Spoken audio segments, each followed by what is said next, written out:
So taking a look at transactions 6, 7, and 9 and their impact on the accounting equation, we started off with 223,000 in assets and 223,000 in liabilities and owner's equity from where we left off.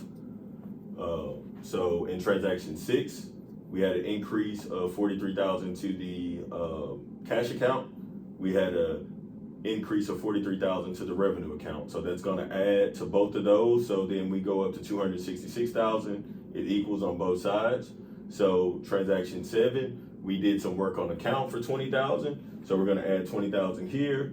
Then we're going to add 20,000 here because that's a revenue account and it increases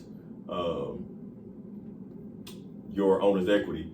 So your total is going to be 286,000. Transaction 9, we paid out money on both the asset side and then the expense. If you come here, it's revenues minus expenses. So this is going to decrease your retained earnings, this expense that we paid out.